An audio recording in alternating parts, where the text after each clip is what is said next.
switch your receiver to channel 2 for English and channel 1 for Mandarin content. And at the end of today's forum, please be sure to return your devices. Thank you. And the forum will start in about 6 minutes.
Here on site.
Our friends on site and online, I am Gino Wang, your MC today.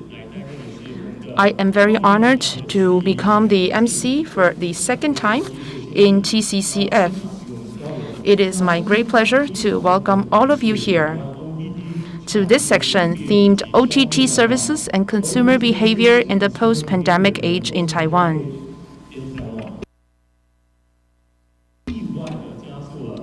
The global pandemic inadvertently accelerated developments of OTT media services.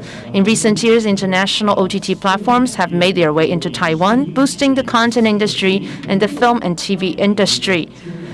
However, they have also created some obstacles for Taiwanese content producers. How will Taiwan's OTT platforms and content producers respond to the rise of global OTT platforms and changing consumer behaviors? What can they do to grasp the opportunity for change and realign themselves for future growth? Let's welcome our moderator, CEO of Taika, Mr. Izero Lee, to the stage. I would also like to welcome Mr. Jamie Lin, Mr. Vince Wong, and Ms. Daphne Yan to the stage. We have imposed strict pandemic control measures. Therefore, our panelists and moderator can take off their masks while they speak on stage. Mr. Lee, please, the floor is yours.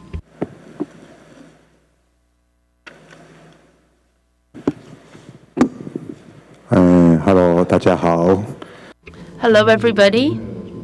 I am your moderator today. This is the first time I moderate a panel, so please excuse me if I'm not doing a very good job. I joined Taika about 2 weeks ago. Before that, I worked in OTT platforms. Therefore, I would say that I know a little bit about the content production industry. What's the date today? It's the 11th of November. I know that there's a big shopping spree, but that's not why we want to talk about OTT today. We know that tomorrow Disney Plus is going to be made available in Taiwan. So I think today is a very fitting time for us to talk about OTT and changing consumer behaviors on the OTTs. We know that nowadays almost everyone has a mobile device, such as a tablet computer or mobile phone, and that has changed their behaviors in consuming contents. When I was little, we listened to the radio, watched TVs, read newspapers. That's how we consumed content. However, now people consume content on platforms. We also know that this is not unique to Taiwan and not unique to the audiovisual industry. For example, people now listen to music through streaming platforms. As the industry changes, we can imagine that the distribution of labor also changes along the way. Consumers now consume contents on platforms. In response to that, platforms need to rethink about their roles. Can they be something beyond a pure platform presenting contents? For example, should they be more active in participating in the production of content?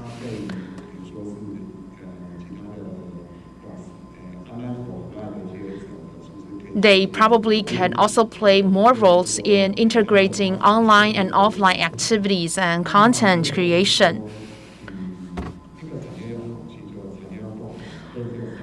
Also, we want to make sure that the whole supply chain, the whole value chain can profit from the new age of content consumption. We want to ensure that there is fair and reasonable models for profit sharing for everyone on the value chain. So that's one thing we will discuss today.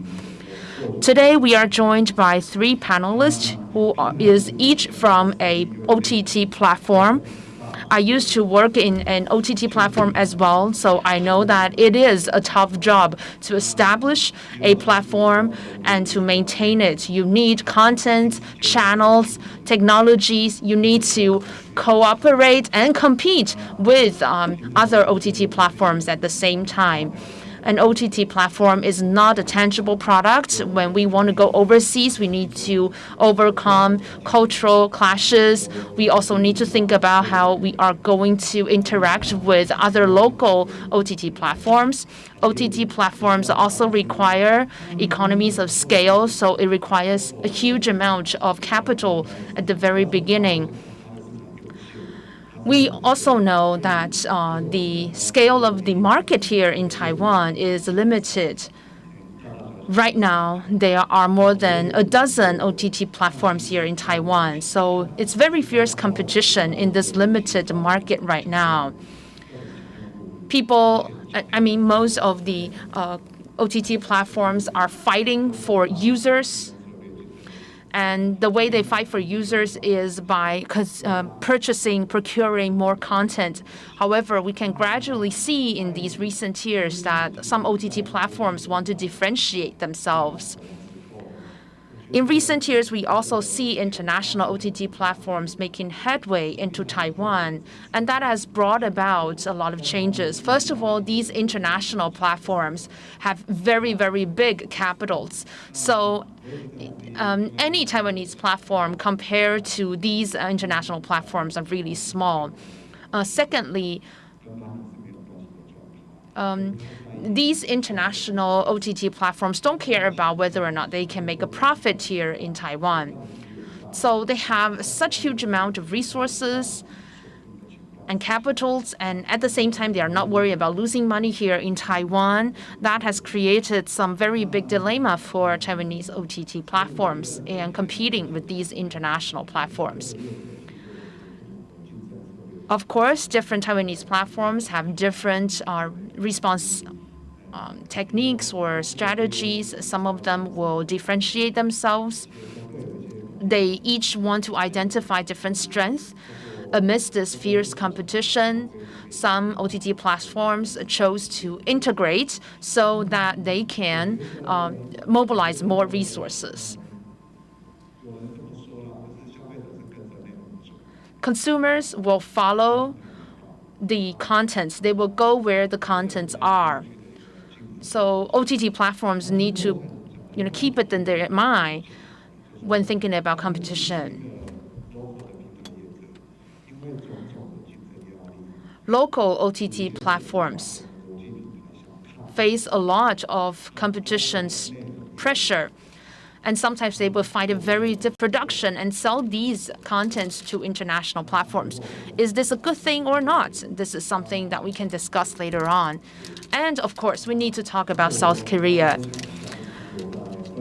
In 2019, 2 OTT platforms and several TV stations in South Korea integrated and merged together and formed the Wave OTT platform. And the government invested about 8 billion NT dollars in this Wave platform. We've also heard recently that the Wave OTT platform will further consolidate with other OTT platforms. So you can see that South Korea is now very ambitious in leveraging their strength in content production to introduce their OTT platforms to overseas countries, including Taiwan. This is something very interesting as well. Squid Game, everybody knows about it now.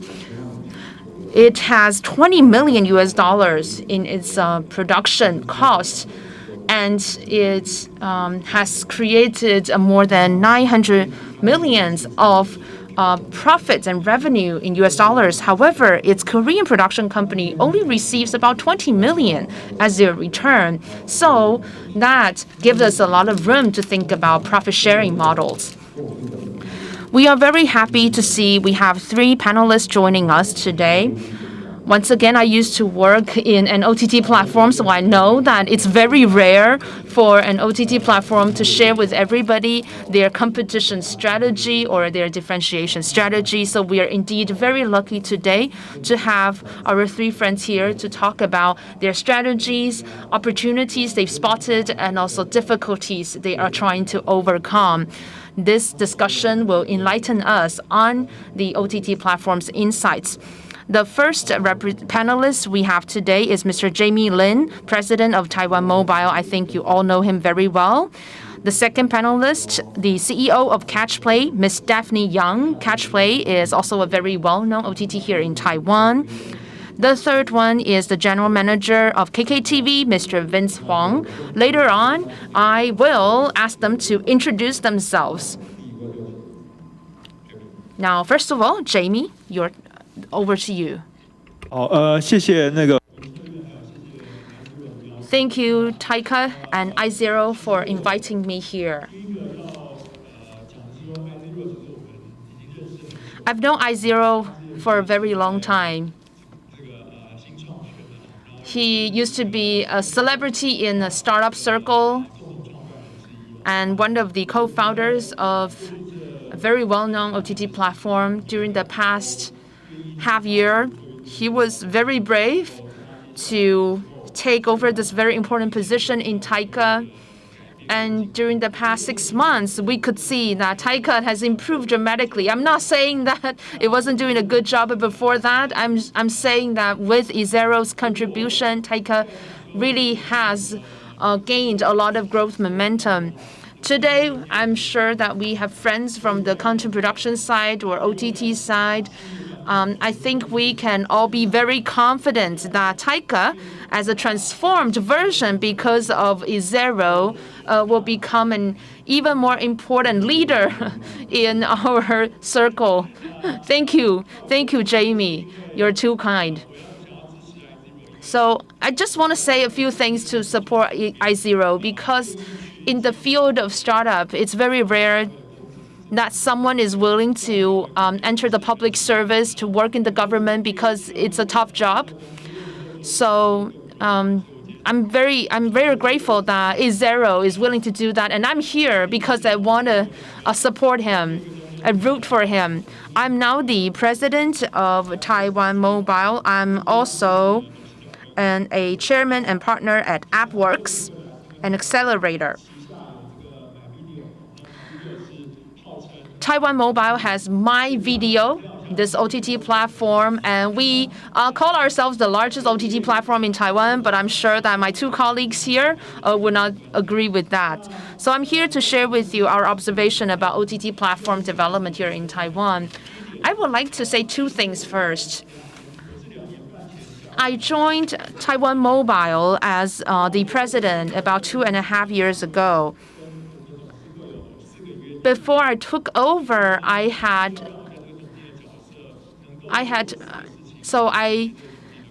reached a consensus with the board, or I would say 4 consensus with the board.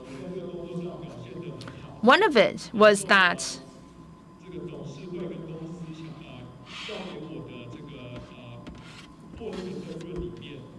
we agreed on a profit-sharing model where I will be able to invest our profits in education and also in the audio, visual, movie, and TV production industry. Why would I want to do this? I grew up loving watching movies. And I think there is a very desperate issue that Taiwan needs to solve right now, and that is the population changes here in Taiwan, the demographic changes here in Taiwan. We are now experiencing negative growth in our net population, and this is a serious national security issue. People younger than me will need to bear the burden for supporting 3 or even 4 older adults in the society. This means that they will have heavier tax burden. I think this is very unfair for the younger generation because they need to work so hard, but at the same time, they need to pay so much tax in order to maintain the operation of the nation. This also means that the growth of our nation will hit an obstacle. The GDP per capita needs to be higher than the rate of growth of the population. So what we are going to see very possibly is that we are going to see some stifling growth in our national economy. So negative population growth, that is a serious issue we need to resolve. So people would usually want to solve this issue by, first of all, encouraging people to give birth to more children. However, even if we give birth to more children, we will need to wait for 20 years before they can become part of the labor force. During the past 2 to 3 decades, we have already seen a dwindling number of newborns. So right now, to solve this issue immediately, we cannot just keep encouraging people to give birth to more children. We have to rely on immigration. We have to receive immigrants to move to Taiwan to immediately solve this crisis of demographic changes. So it brings me back to my time in the United States. When I was there studying and working, I aspired to the United States because I watched so many U.S. movies made by the Americans, and those movies tell me about the American dream, about working and living in the United States. I, in fact, lived in the U.S. for 6 years. I felt that the Taiwanese living standards are not below those in the United States. But what is different is that Taiwan does not have its own content production engine like what the U.S. has. Namely, the Hollywood, our value systems, our cultural content can all be marketed to the world. However, we do not have a Taiwanese Hollywood. We are yet to attract talents to come to study and live and immigrate to Taiwan. Therefore, I was very inspired by my experience of studying in the United States. So I told the board members that if there is any bonus, annual bonus that you would give to me, I would rather that you take the bonus and reinvest it as a leverage in boosting the local content production industry.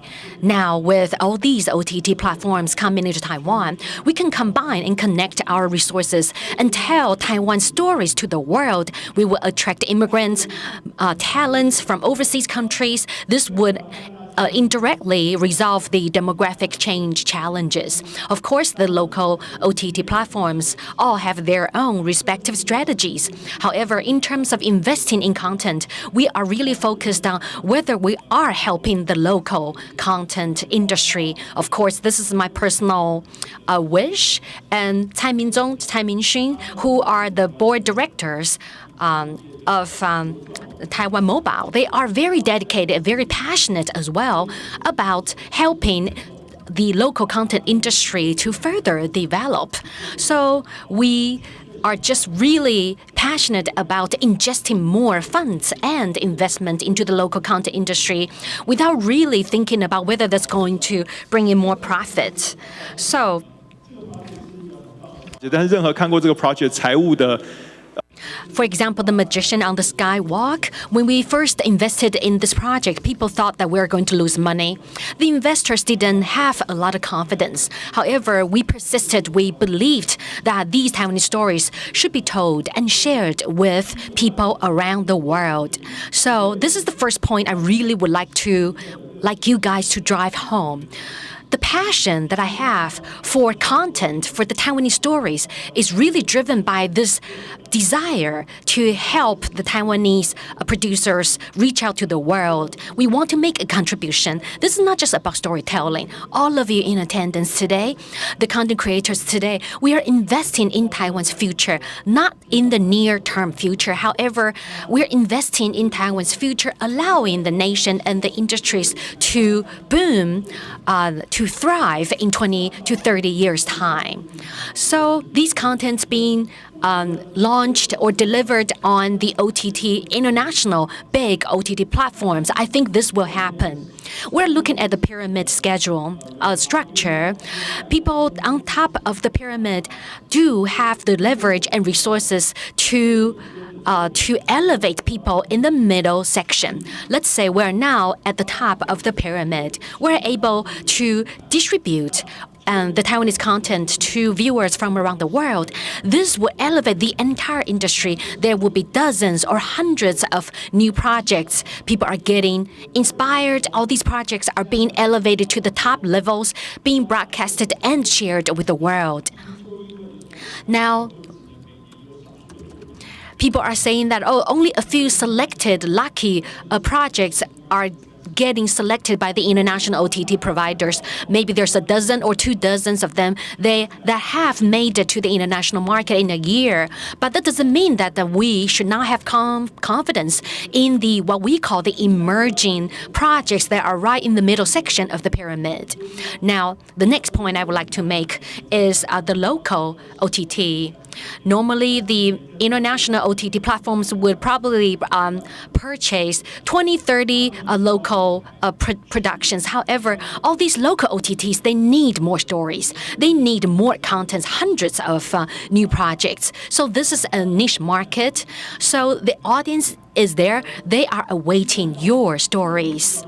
Now, the point is we need to create something that's captivating, that captures people's attention and imagination. So as the local OTT service platform, we need to have great insight into the consumers' preferences. We need to know how to market these content to the consumers. We need to connect the distributors and the producers and the content creators. So, Izero, thank you for raising this question. So I've made 3 points. I hope I have answered your question. Thank you, Jamie. I was really wondering what the demographic change, the dwindling birth rate, have to do with the content platforms. So thank you for clarifying that. So what is the relationship between Disney Plus and my video? To answer your question, I was saying that Netflix had entered the Taiwanese market. They normally purchase 10, 20 different projects. They may purchase up to 30. And these projects would have to meet international standards to be selected by these international OTT platforms. However, there are many local producers. They are going through these learning curves. They need encouragement. Their work needs to be purchased by the local OTTs, whether it's KKTV or Catch Play or Taiwan Mobile. The roles we play, one of the roles is that we want to provide a platform, a center stage for the local producers. Now, with the incoming OTT, international OTT platforms, they're not really suffocating the local market. They are actually enlarging the market. So in terms of the top of the pyramid, that section is actually being expanded instead of being shrunken.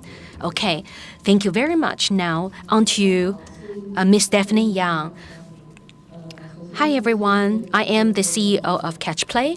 I would like to thank all of you for making it out here. In the post-pandemic era, it is such a great honor to be part of today's prestigious event. So we are all very relieved to be able to go back to the office, to actually work and interact with our colleagues in the office, although some of my colleagues still have a little bit of concern. Now, allow me to introduce Catch Play. We just celebrated our 14th anniversary this year. When we first started out 14 years ago, we were introducing independent movies to be released in Taiwan. We gained great success. The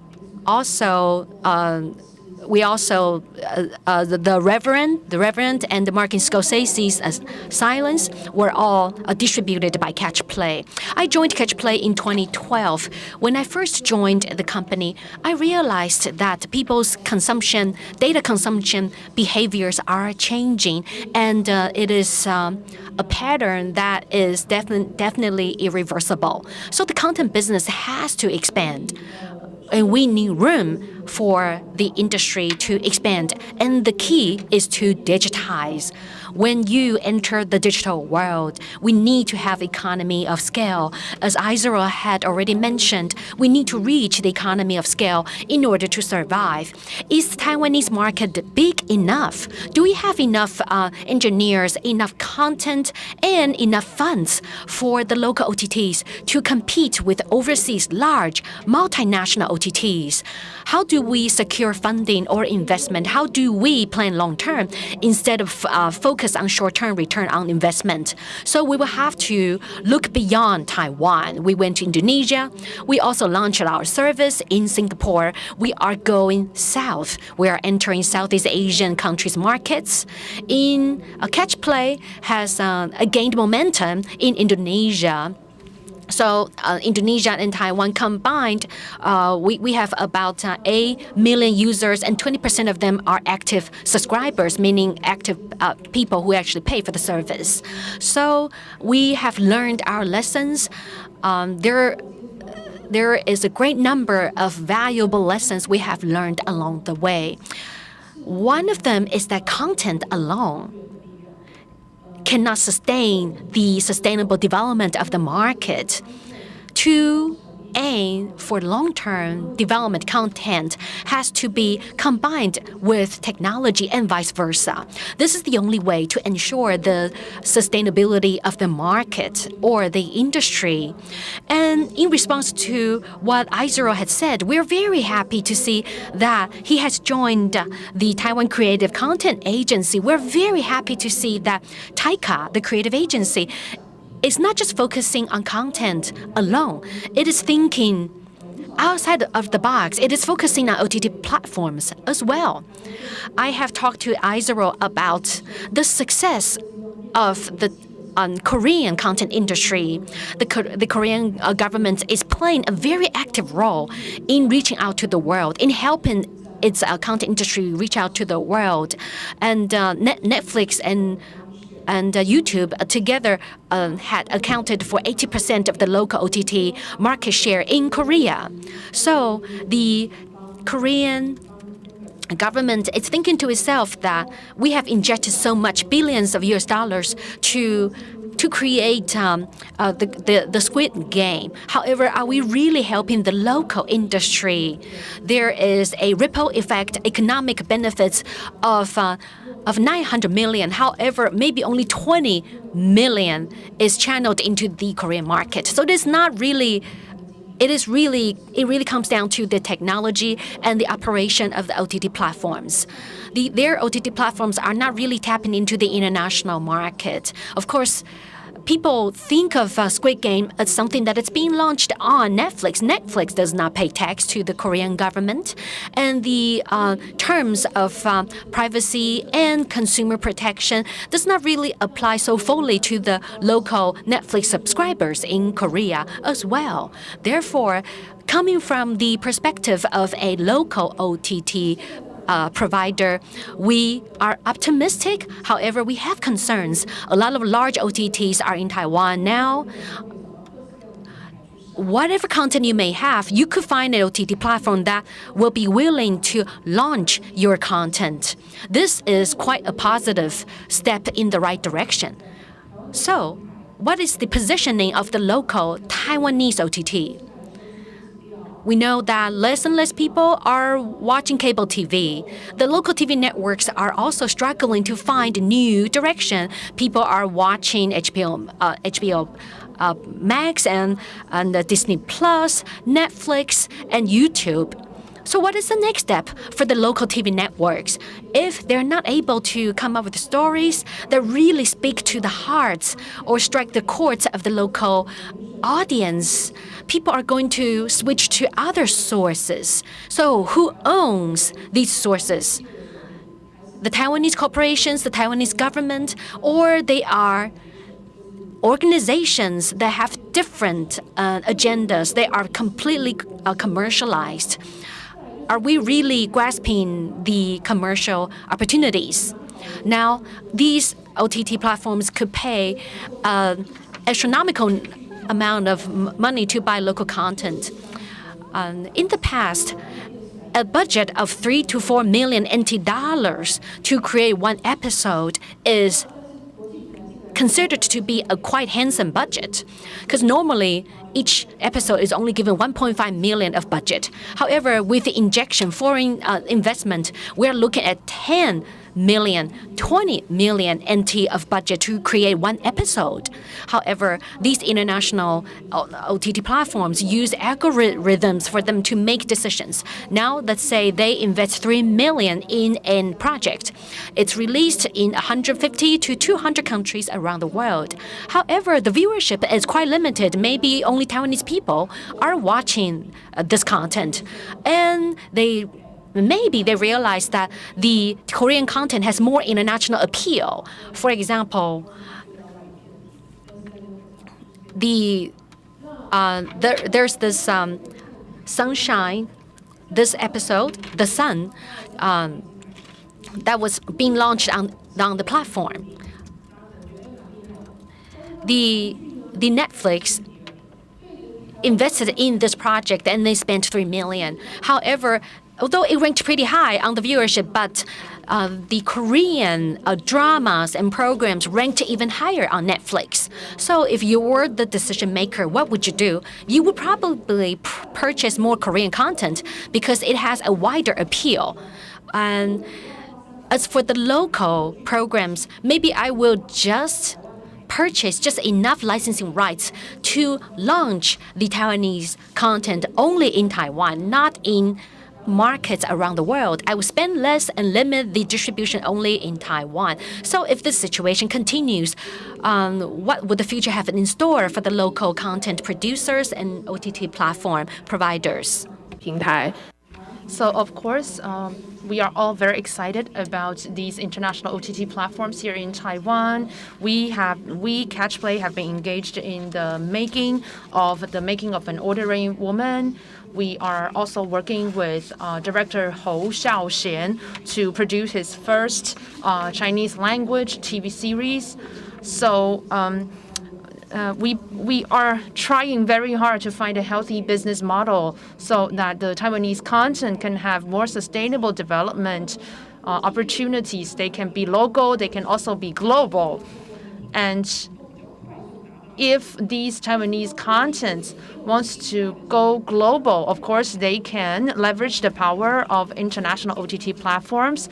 But at the same time, if we are unable to attract the likings or the preferences of these international OTT platforms, we also need to find our own strength. Thank you. Thank you, Daphne. I have talked to Daphne many times, and I told her, and honestly, I only remember Catchplay as a international film agent and distributor. So sorry, that's my mistake. But I know that Catchplay is now in Singapore as well. I had experiences working on accessing overseas market as well. I know it's very painful. It's a tough job to pull off. You may think that Singapore or other Asian countries, they're our neighbors. However, we would run into completely different cultures. Singapore and Malaysia, they have different cultures. Malaysia and Indonesia, different cultures again. So it's very difficult to expand the access to these different markets. I would also like to echo Daphne and Jamie's ideas. Jamie has talked about the pyramid structure, and Daphne has also raised some possible concerns. For example, our distribution may be limited by algorithms. And I think these are complementing viewpoints.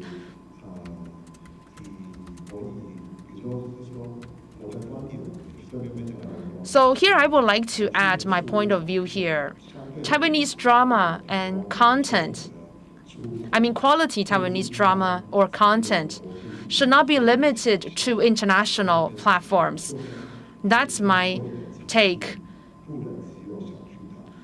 This means, for example, similar to that, we cannot only have the Taipei Arena as the only place where we can hold live concerts here in Taiwan. We need different sizes and capacity of concert venues. So it's the same for Taiwanese content as well. We need different platforms with different differentiation and specialization for different categories of contents. The goal of TAICA is to promote and facilitate the growth and advancement of Taiwan's content production industry. And we have some resources, that is our investment resources. And when we make the investment, we are very willing to invest not only in the content production per se, but also in other supporting channels. Now I would like to hand the floor to Vince. Vince has prepared a PowerPoint presentation today. Thank you. 可以帮我开头影 Could you please put up my slides?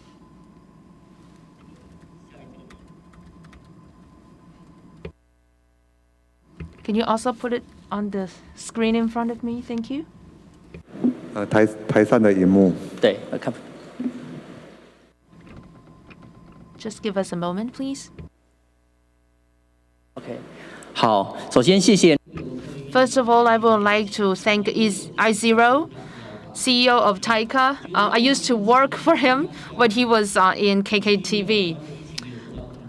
I think we are very lucky here in Taiwan that the pandemic situation is very well contained here, so we are able to meet each other on site. And Izero used to work in the OTT platform, so he is very passionate about this topic. I am representing KKTV today. KKTV is a Taiwanese OTT platform, and I would like to talk about our observation of the changes of the OTT industry here in Taiwan and also the consumers on OTT platforms. So I hope to engage in more conversations with our friends online and on site. Thank you. 好，我是 Vince。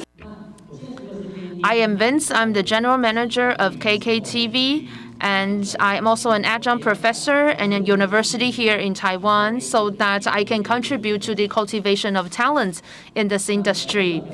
Let me first of all introduce KKTV to you.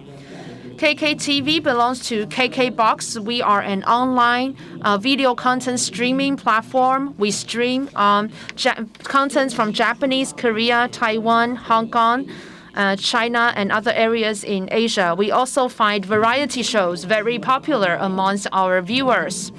When we first launched KKTV, we did some market survey and we realized that Japan is the top outbound traveling destination for the Taiwanese people.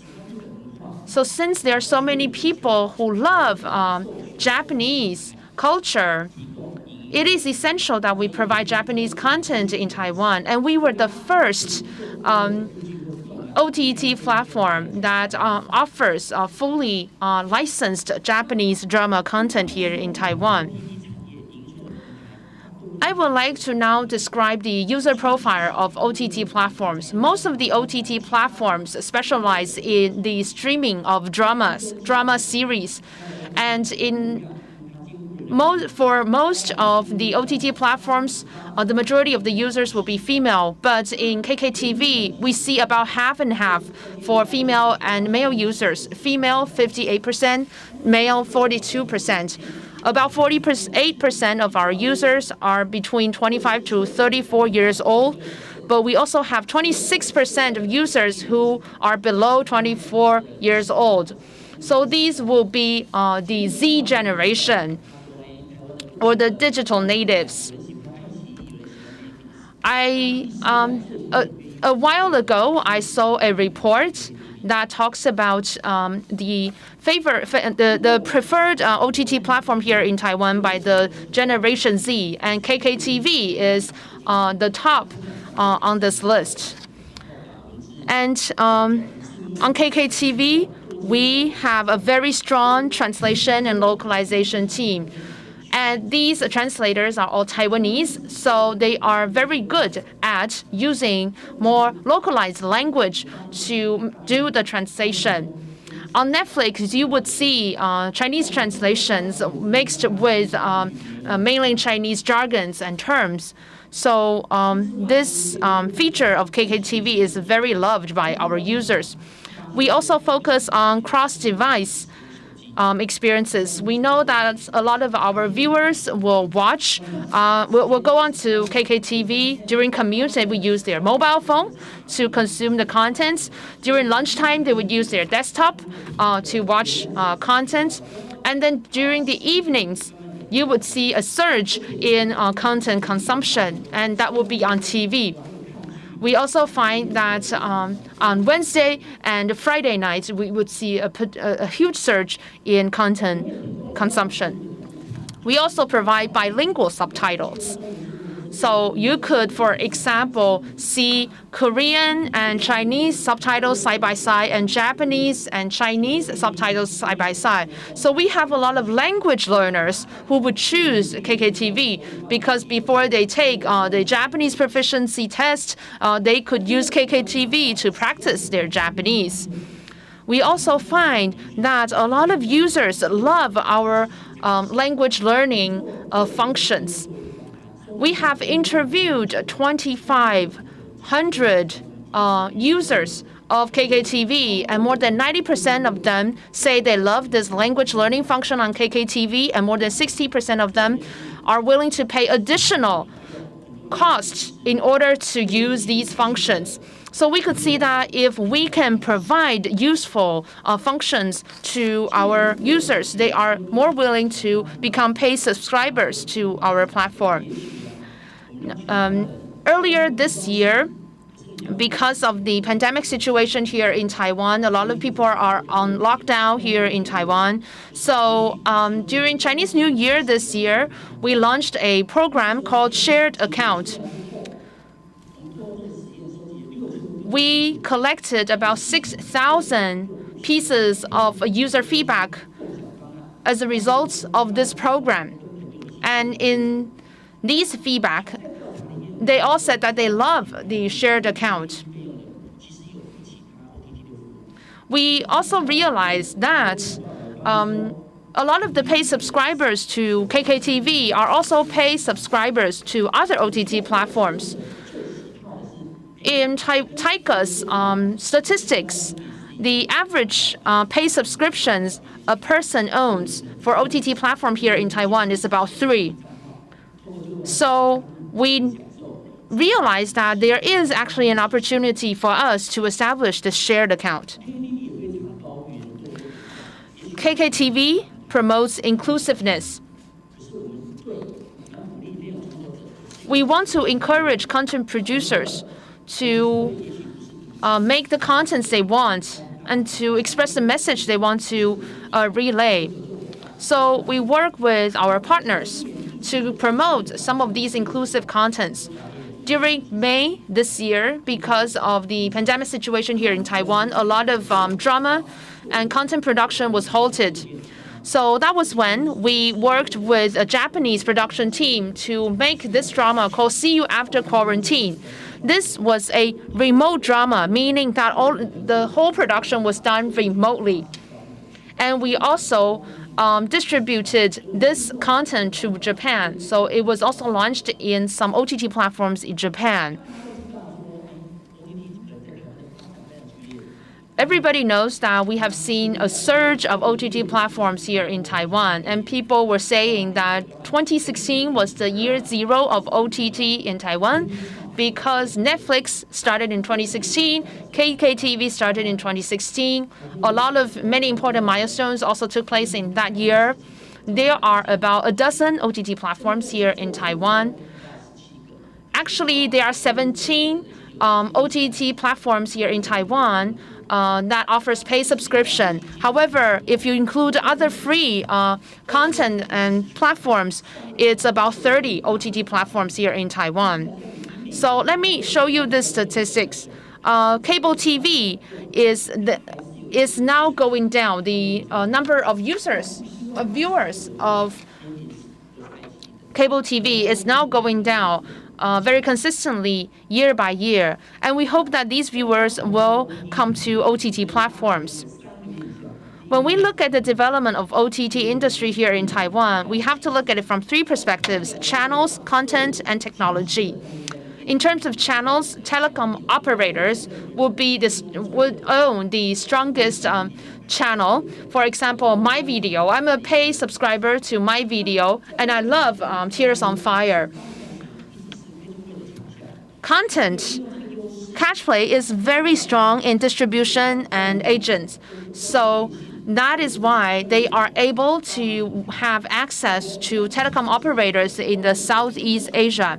Catchplay is probably the first Taiwanese OTT platform that has made their way into overseas countries, and this can lead the growth of our industry. Now, the third perspective, technology.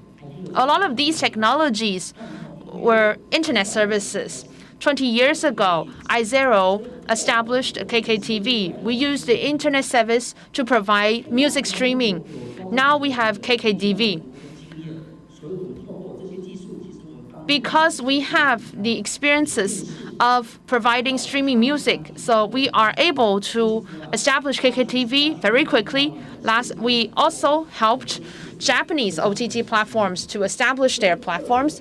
We also helped some of the online broadcasting for the Olympics, the 2020 Olympics in Japan. So we could see that each OTT platform has its own strength, and we can work with each other to complement each other so that Taiwanese content can be consumed in more OTT platforms. This is a Taika report published last month. We could see the time spent on OTT platforms has been increasing. The amount of paid subscribers have also been increasing. About 5 to 6 years ago, the time spent on OTT platforms as a percentage of overall content consumption was about 10%. Now it has risen to 31%. Right now, my kids know that when they take the remote, turn on the TV, they can log on to an OTT platform and find the content they want. OTT 的 There are many opportunities, and the industry is blooming. Every OTT platform is thriving and defining its own deployment strategies. However, we also face numerous challenges. The number one challenge will be piracy. As you can see, that in fact, in NCC conducted an industry survey. The TV content consumption survey report indicated that over 35% of people watch contents using STBs or on illegal streaming websites. However, we believe that the proportion is even higher. Have you ever heard of the 8maple.ru? The government has just cracked down on this illegal website. It is a pirate website. So 12 OTTs, including My Video, including Hami Play, we decided that we will launch a I Reject Piracy movement that we believe that with one more person watching licensed content, there is one less person watching pirated content. So each year, millions or billions of money is lost due to piracy. So we in fact launch a industry report at the end of each year, and based on the last year's report, it is our understanding that due to people's increasing investment in local content, we have seen an increase in viewership. After the website was shut down in April 2020, the annual subscriber number increased by 160%. However, the website then came back to life and it was relaunched, and then the subscriber number dropped a little bit. Piracy is a serious issue, and the viewership, viewership increased by 160%. We were able to attract the new number of subscribers has increased by 140%, and the conversion rate has also increased. This means that the more and more people are willing to pay for licensed content on OTT platforms. In the past 2 years, due to the impact of the pandemic, people are working and living from home. Therefore, there is a rise in the demand for online content. We in the second quarter of 2021 launched a pay-per-view program, and then our conversion rate increased by 70%. I am also a member of the Standing Committee of OTT Association. I would like to talk about the Collective Management Association's recent announcement. It went from 0.8% of related revenues to 3.5% of total revenues. This means that the Taiwanese Music Management Association has unilaterally raised its fees. This is a very serious issue. I do not know about the other OTTs. Many OTT service providers have not even broken even. For example, iQIYI, in fact, lost 30 billion NT dollars each year. It is still investing in content. However, in Taiwan, it's very hard for a company to suffer such a great loss year on year. So we are seeing that if we do not address this problem, we will see a further reduction in the industry. We hope that the fee schedule will be more fair and justified. We hope that other panelists, Jamie, Daphne, Izero, will share their views on the recent announcement by the Taiwanese Music Management Association. Thank you. We are very glad that you have all voiced your concerns and shared with us your viewpoints. You mentioned that the Management Association has unilaterally raised its fees from 0.8% to 3.5%. So if anyone is able to get 3.5% of the Taiwan Mobile's streaming revenues, this person will become a billionaire. So what is your take on this, the Taiwanese Music Collective Music Management Association's recent announcement to increase their fees? Daphne, what do you think?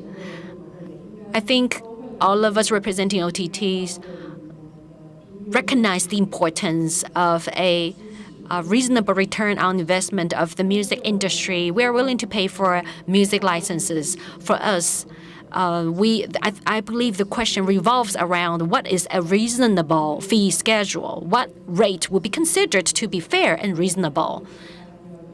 We are open to having more conversations. We have to have realistic expectations.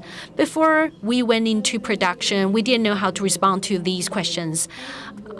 However, recently, we realized that when you produce a miniseries, for example, The Making of an Ordinary Woman, the production fee is about 30 to 50 million NT dollars. Of all this budget, I would say 1% goes to the music composers. So based on our understanding, for the TV and movie industry, it's usually about 1% of budget that goes to music production and composition.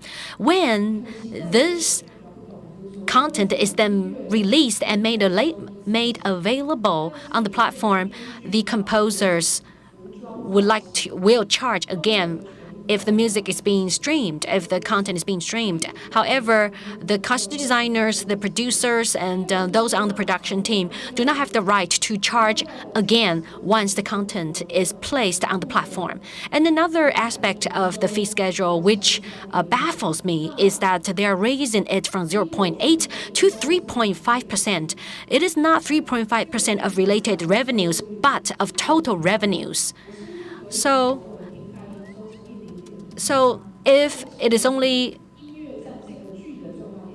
for example, let's set the licensing fee as 1% of the total revenues, and then you look at the proportion of the music production in the entire production, which is another 1%. So that would be, then you multiply the two numbers. And so you get the final result. So we are willing to negotiate with the Taiwanese Collective Music Management Associations. There are actually two such associations in Taiwan. There are other independent composers and musicians. They would come to you, they would ask for more than 3.5%. They would probably name a really, really high price. However, according to the Taiwanese intellectual property laws and regulations, intellectual property infringement can result in penalty. Of course, we do not want to face criminal prosecution. We are willing to sit down and have a reasonable and open discussion with the composers when the music contained in a specific project is being broadcasted openly, publicly on the platform. How much of a licensing fee is considered to be a reasonable reimbursement for the musicians and the composers? I believe that it should not be left to us to decide. The government should play a role in coordinating the discussion in order to come up with a satisfactory solution for all the stakeholders involved. Thank you, Daphne, for sharing your thoughts with us. This is a very topical issue, and moreover, it is an issue that we face on a daily basis. The government is quite slow in terms of coming up with appropriate responses. So the licensing fee for the music composers, for the musicians, what is the rate that we should set it at? Should it be set at a specific percentage of the related revenues or the total revenues down the stream? So for a lot of OTTs, they do not understand the new request or the announcement by the Taiwanese Collective Music Management Association. And another point I would like to raise is the data consumption habit of children today. When iTunes were launched, and it completely changed the music landscape, many children today do not even know what a CD is. They just bring out the app and they have access to the music libraries. Taiwan has the Golden Bell Award for radio production and the TV production. So people are saying that now that the TV viewership is dwindling. So do we still need such an award? Will the award go away? I believe this is a very interesting conversation to be had. I know that the KKTV is very dedicated to ensuring the quality of its translation. Sometimes I do see typos in the Chinese subtitles. In Korea, however, the government actually offers funds offered to OTT platforms for raising and increasing the translation quality of its subtitles. I think that would also be a very interesting direction to go. Now, I would like to raise a few questions, and please feel free to volunteer and answer. Now, I would like to raise the first question regarding the OTTs. Regarding the production of the content, how do you see the future and development of the content industry from the perspective of OTT streaming platforms? What are the strategies for platform and content producers to further tap into the market? Maybe Daphne would like to answer this question first.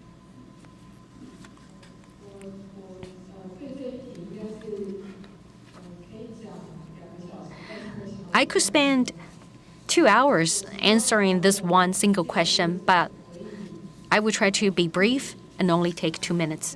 I think it's very important to be realistic and pragmatic. From the content creation perspective, a lot of them were very creativity and innovation oriented. In the industry, we often see that a producer and the directors, the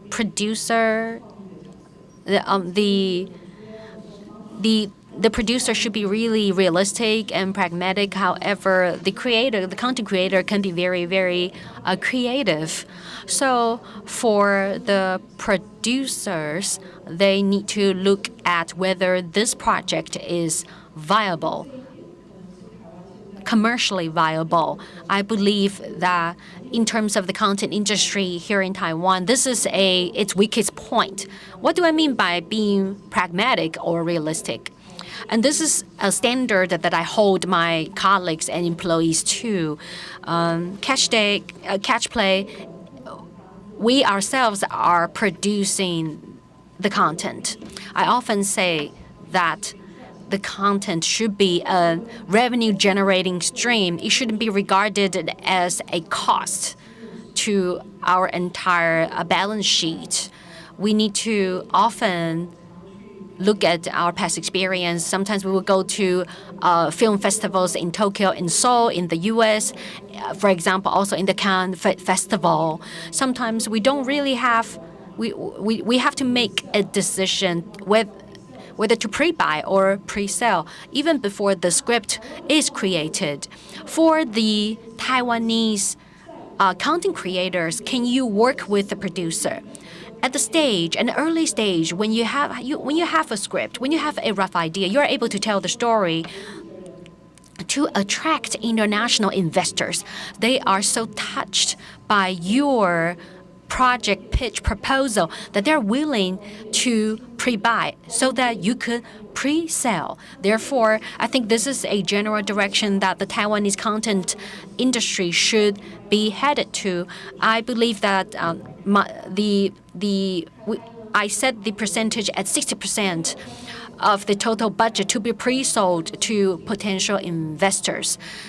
Pre-production and scripting usually account for 10 to 20% of the total budget. However, when we start shooting, we will need to use the rest of the 60 to 70% of the total budget. Therefore, when or before that happens, you will have to secure 50% or 60% of the return on investment or invested funds in order for you to be able to proceed with this project. This sounds very tough, but this exactly is the standard in Hollywood. So in Hollywood, how do you decide when can you start the production, the shooting? Well, you need to make sure that you can ensure at least 50 to 60% of return. That's the point when you can start shooting. Unless you have, really angel investor who doesn't care about this. So in order to make sure that our content production industry can be a self-sustaining industry, we have to make sure that our producers have the ability to close a certain amount of pre-sale deals before shooting. We don't want to just have 10 or 20 movies in Taiwan produced every year, but to have at least 100 or 200 movies that are pre-selling each year. They are pre-selling to not only domestic buyers, but also international buyers. And we can also have output deals, meaning that we can assign a bulk deal where all of our content produced by a certain production company can be sold to the BBC for the next 1 or 2 years. So that is the only way that we can really create that scale and that self-sustainment needed for Taiwan's content production industry. And it takes time. South Korea took about 10 years to reach that. 10 years ago, South Korean production companies are just like the production companies in Taiwan right now. However, they took the time and they had the determination to do so. When we have this same determination, we can do that too. What about Jamie?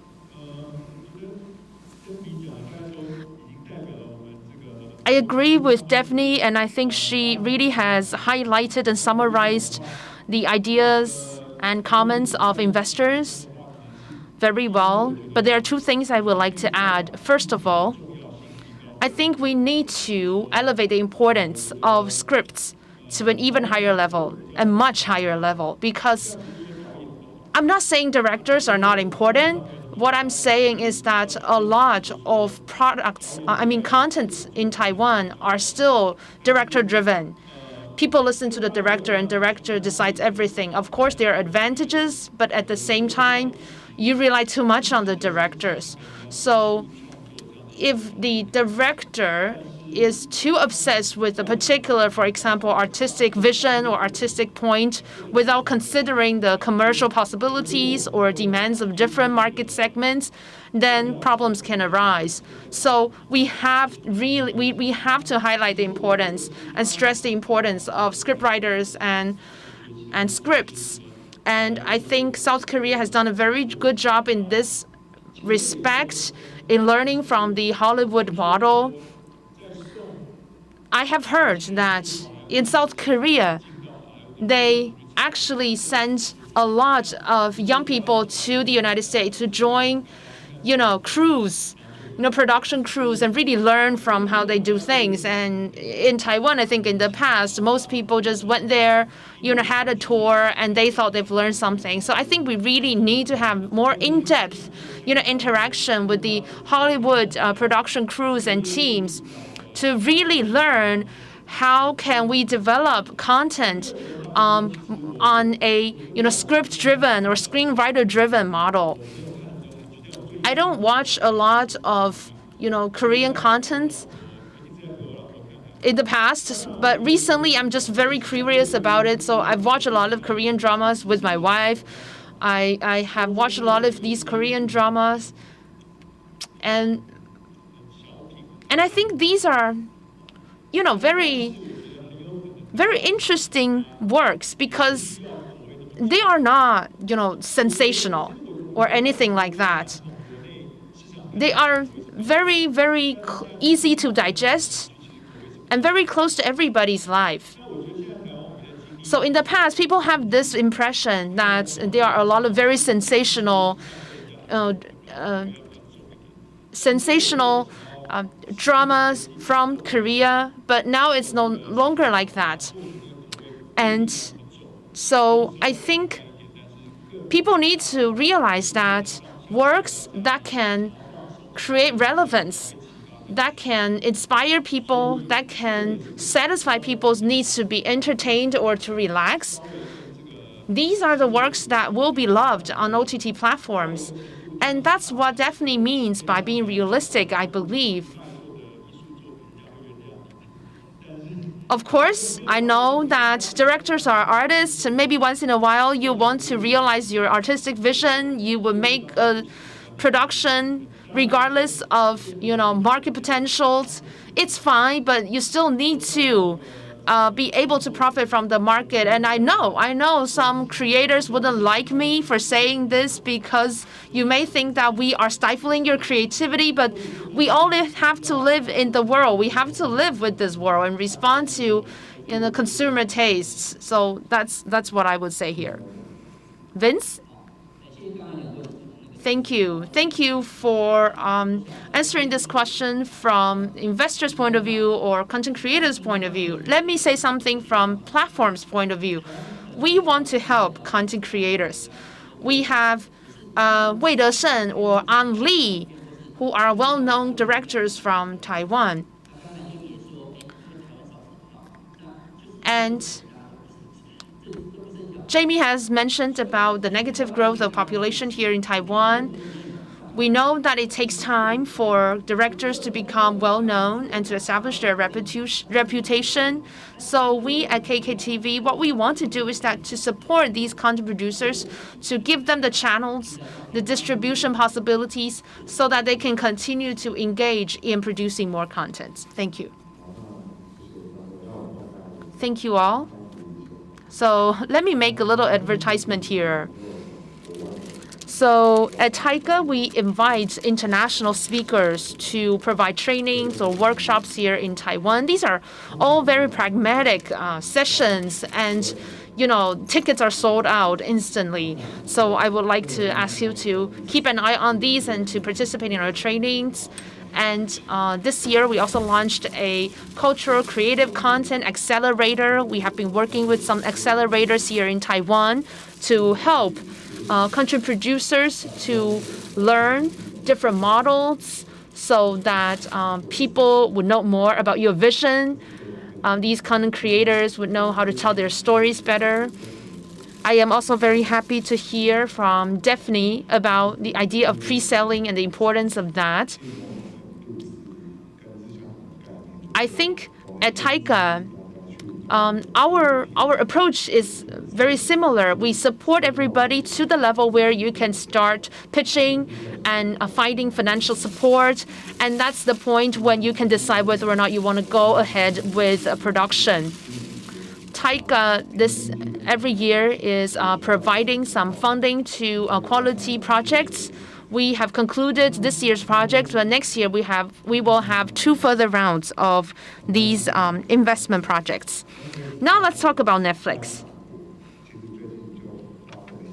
So the head of PR of Netflix had some negotiations with the South Korean government. South Korean broadband operators are asking for fees from Netflix because Netflix is taking up a lot of bandwidth, and about the profit sharing between production companies and Netflix.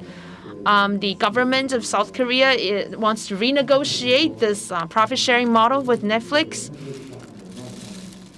Netflix is doing very well in South Korea. And from the perspective of the South Korean government, they probably want to think about collecting more taxes from Netflix. So I think Taiwan would face similar questions as well. Taiwanese OTT platforms need to pay taxes to the Taiwanese government, but international OTT platforms who don't have any operation basis here in Taiwan, they don't have to pay any tax to Taiwan, but they are profiteering from this market. So what's your take? Let's start with internet fees. Internet operators. Do you need to charge from these OTT platforms? This is a very complicated issue because it has to do with net neutrality. That's why I put up this question for you. You can refuse to answer, of course. So let me try to say something. I wear many hats.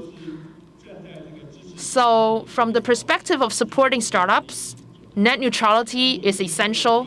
This is crucial. But I'm now a telecom operator as well, so I know that telecom operators are in a very difficult situation. We have to spend $20 billion to create 5G, and we have to spend further tens of billions in getting the bandwidth, the spectrum for 5G.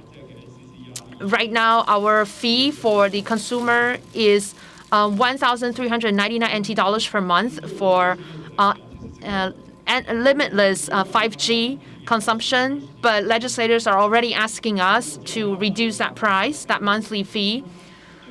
We are already looking at 20 years of schedule in terms of breaking even of our 5G investment. If we reduce that monthly rate further, it will take us even more time to get our investment back. And since the amortization of the investment is throughout 20 years, and 20 years later, you can imagine I will no longer be the president of Taiwan Mobile. So my successors would be in a very difficult situation. So when every one of you uses mobile internet, every second you spend on the mobile internet creates some marginal costs. And if you use enough of mobile broadband or mobile internet, the telecom operators actually loses money with you, the user. So right now, when you consume HD content online, for 1 hour, you will consume 1 gigabyte of data. So with the hat of supporting OTT and startups, of course, net neutrality is essential. But the fact is, consumers now consume about 2 to 6 hours of content on mobile internet, and that has created a doubling or even tripling of costs for telecom operators. This affects, the market competition. This will affect the market growth and also whether or not this business model can be sustainable. These are all very tricky questions. We want to support music creators, just like what Daphne has said, but we need to have fair profit-sharing models. So by the same token, the OTT operators, telecom operators, internet operators, and the consumers, we have to find a fine balance between the distribution of cost and profits between these people. And what we are seeing now, these discussions in South Korea, we will probably need to do the same thing in the next 3 to 5 years. And of course, we welcome everybody's feedback. We are not a fast mover, but this also means that we get to learn from the lessons learned in other fast movers and early adopters. So we need to pay a close attention on the negotiation between South Korea and Netflix for the United States so that we can be prepared for the same discussion that will occur in Taiwan in the next 2 to 3 years. Yes, because consumer behaviors have changed, so we also have to rewrite the market rules. For example, Facebook, Google, do they need to pay media? This is another hot topic that's being discussed right now, and the verdict is yet to be, the verdict is still out, so we are still discussing these issues. What about Daphne? Anything to add to this question? Yes, there are a few things I would like to add here. The internet resource, of course, is an issue here, but at the same time, it's not just Netflix. It's also other international OTT platforms. Take Taiwan as an example. What are some of the industries where we don't need any regulation, while in some other industries we may need some regulation? Fossil fuel, electricity, utility, these are definitely regulated industries. So, and for telecommunication, this is regulated as well. Coffee shop, yeah. Let's let Starbucks, get the market. It's okay. They work with President, a Taiwanese company, right? Louisa can become a very strong market competitors in the field of coffee shop. 7-Eleven, Family Mart, these are convenience stores. They don't have to worry about international competitors. We don't need to worry about the regulation in this respect. But media, content, platforms, should they become regulated? What kind of regulation should we impose on them? That is a question we need to think hard about. Are you going to ask international platforms to pay taxes? Are you going to ask them to provide more protection to the rights of Taiwanese consumers?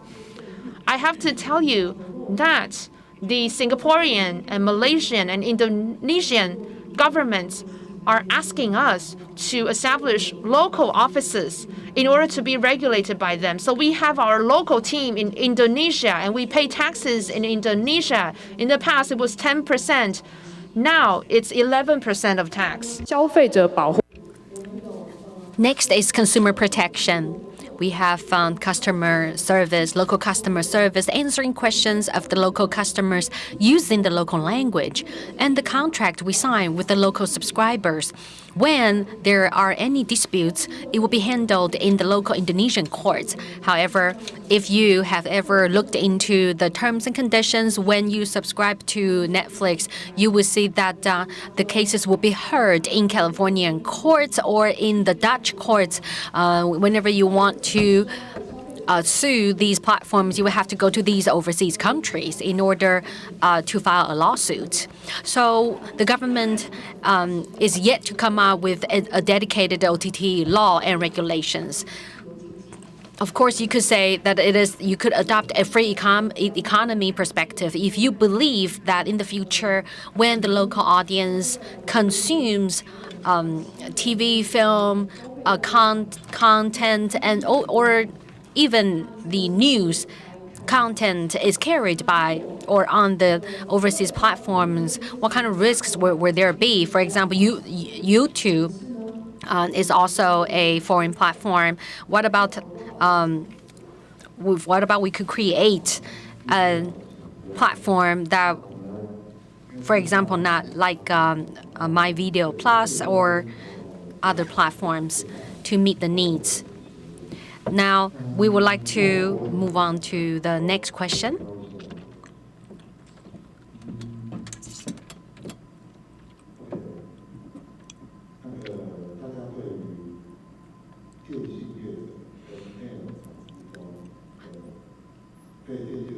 The telecommunication providers and its relationship with the content creators.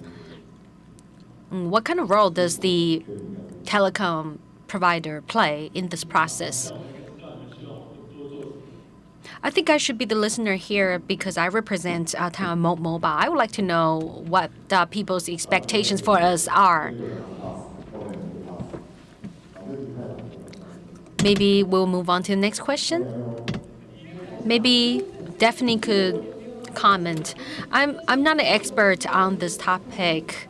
The telecommunication operators are not the parents of the content creators.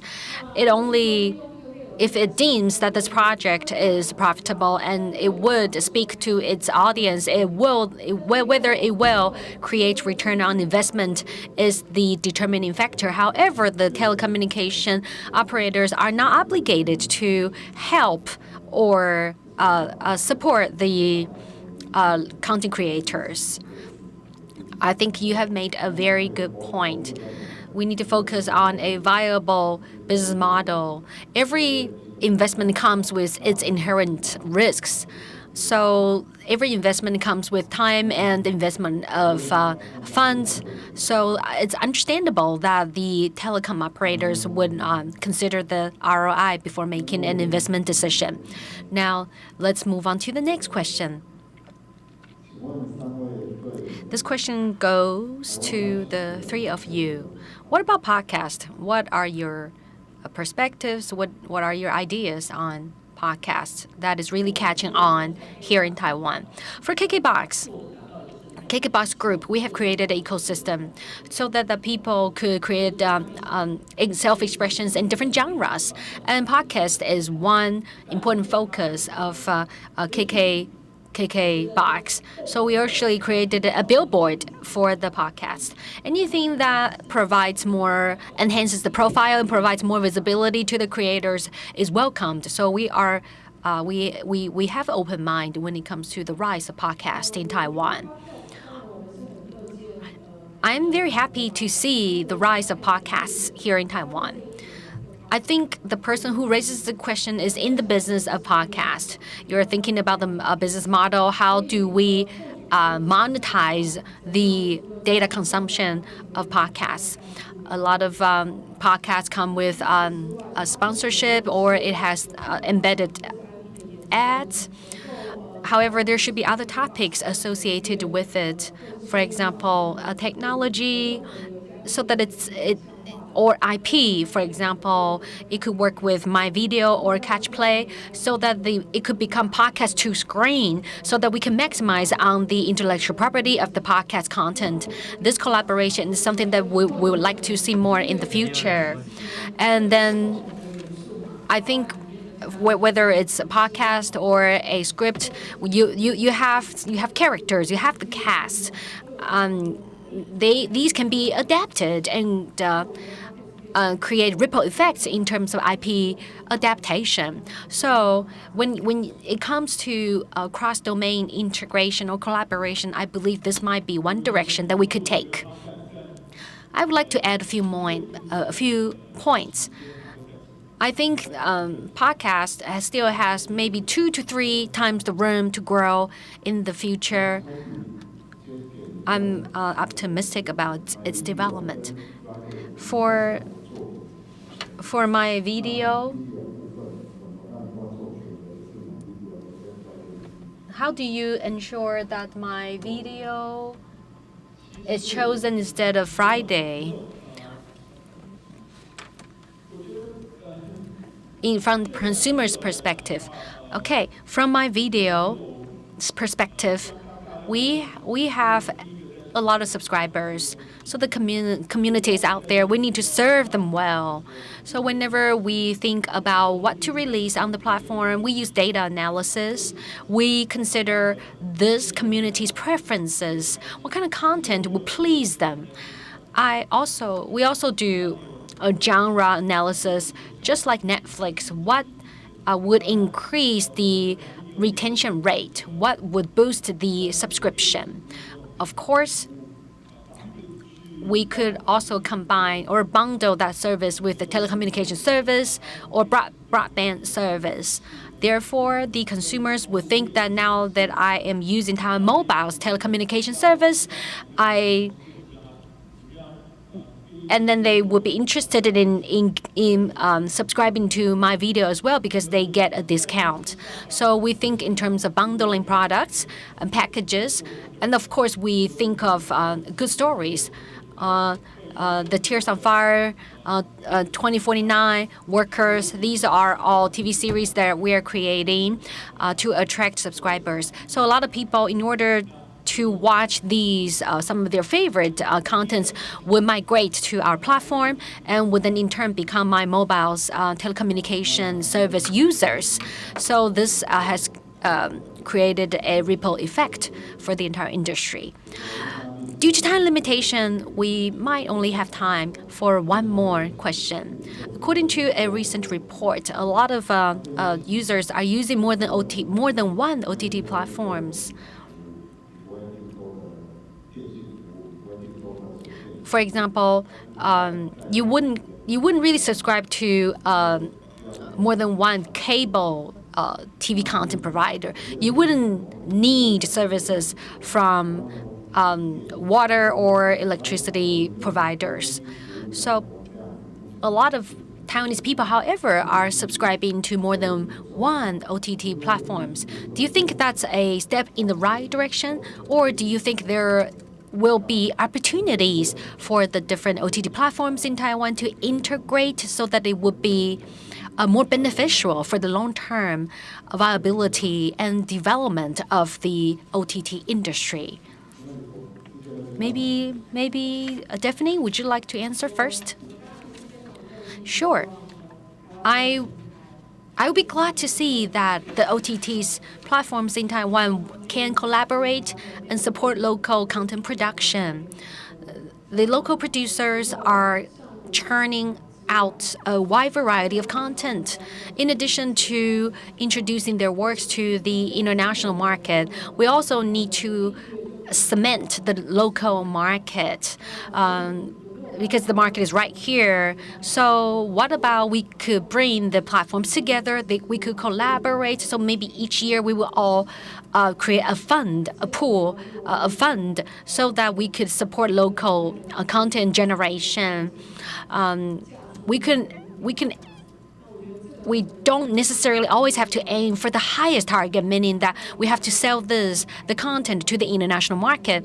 We could start at home. We could provide funding for the local producers to generate high-quality content so that there is less attention or resources being wasted in terms of one local OTT having to compete with another local OTT.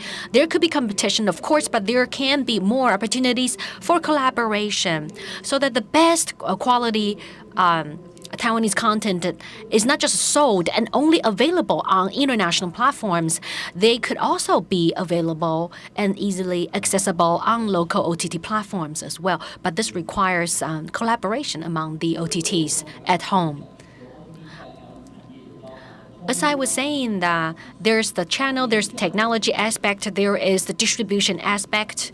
They all have their own expertise, areas of expertise. I believe that the time for these different stakeholders to collaborate is now.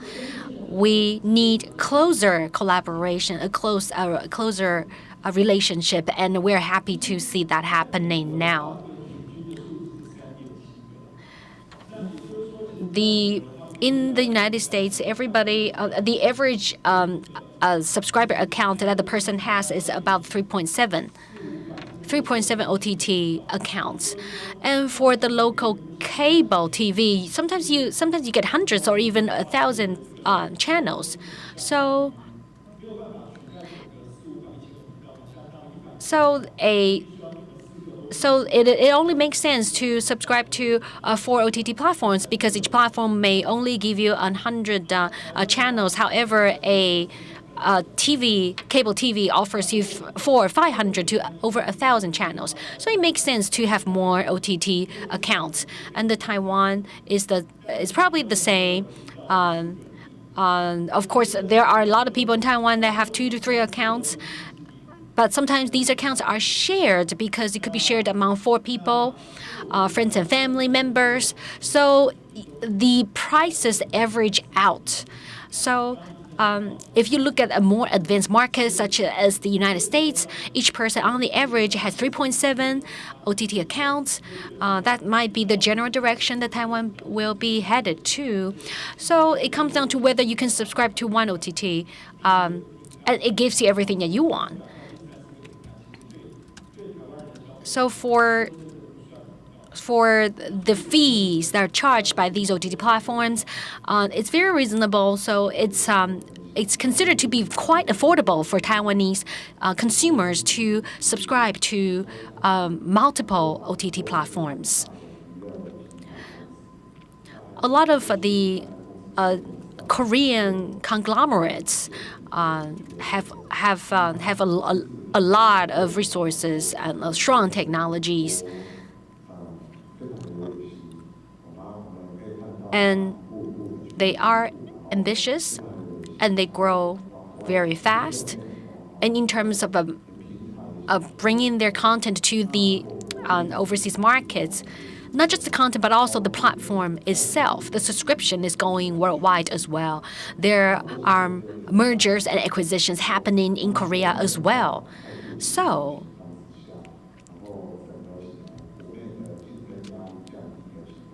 what's going to happen is that when competition reduces in Korea, they have more energy, time, and resources to be injected into investing in content creation. In Taiwan, my understanding is that there are a lot of artists, content creators, and a lot of people who have very strong ideas and notions about the direction in which this local content industry will take. And from a TAICA's perspective, I believe that the entire industry should look into its long-term and mid-term opportunities. And finally, I would like to summarize the panel discussion today. So some advertisement, TAICA provides investment, provides assistance in development. We provide a lot of trainings. So please contact us for whatever you need. Thank you. Thank you, dear moderator, and all of our panelists. I would like to now ask our panelist and moderator to stay on the stage for a group photo. Should we stand up or be seated? Please stand up. Thank you. Please stand up for the group photo.